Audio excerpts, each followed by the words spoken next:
Assalomu alaykum hurmatli yurtdoshlar. Mamlakatimizda aholi va qishloq xo'jaligini ro'yxatga olish jarayonlarining birinchi bosqichi onlayn ro'yxatdan o'tish jarayonlarida faol ishtirok etgan barcha yurtdoshlarimizga minnatdorlik bildiramiz. Eslatib o'tamiz, census.stat.uz platformasi orqali onlayn ro'yxatdan o'tish jarayonlari o'z muddatlarida yakunlandi. 2026-yilning 4-28 fevral kunlari ro'yxatga olish tadbirining ikkinchi bosqichi o'tkaziladi. Ushbu bosqichda ro'yxatga oluvchilar mahalla vakillari xonadonma-xonadon yurib, ma'lumotlarni planshet qurilmalari orqali elektron tizimga kiritadilar.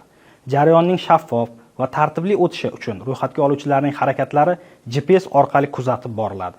Agar ma'lumotlar xato yoki kamchiliklar bilan kiritilsa, yoxud registratorlar belgilangan qoidalarga amal qilmasdan, xonadonga bormasdan savolnomani to'ldirsa, bunday ma'lumotlar tizim tomonidan qabul qilinmaydi va registrator planshetiga avtomatik ogohlantirish yuboriladi.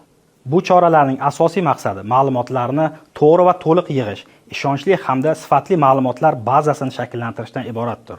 Hurmatli yurtdoshlar, agar xonadoningizga kelgan registratorlarni tanimasangiz yoki unga nisbatan shubha tug'ilsa, undan xizmat bejigini ko'rsatishni talab qiling.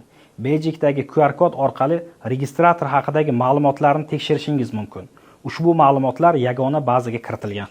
Shuningdek, 1851 qisqa raqami orqali faoliyat yuritayotgan kol markaziga qo'ng'iroq qilib, registrator haqidagi ma'lumotlarni olish imkoniyatiga egasiz.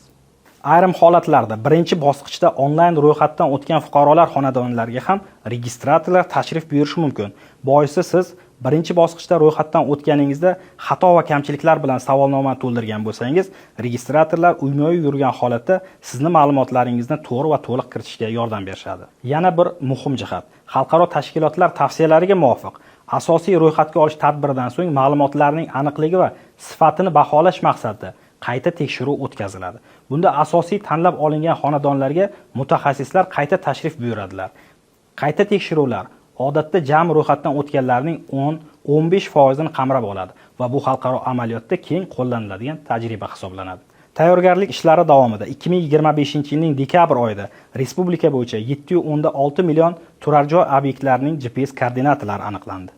Milliy statistika qo'mitasi ushbu lokatsiya ma'lumotlari orqali ro'yxatga olish jarayonlarini real vaqt rejimida kuzatib, ro'yxatga oluvchilarning aniq manzilda ish olib borayotganini tekshiradi hamda ma'lumotlarning sifatini nazorat qiladi. Bu esa har bir hududdagi ishlar holatini aniq va tezkor baholash imkonini beradi. Hurmatli yurtdoshlar, ro'yxatga olish bu mamlakatimizning buguni va kelajagini belgilovchi umummilliy muhim tadbirlardan hisoblanadi. Shu bois ro'yxatga olishning ikkinchi bosqichida ham faol ishtirok etib, registratorlarga to'g'ri va to'liq ma'lumotlarni berishingizni so'raymiz.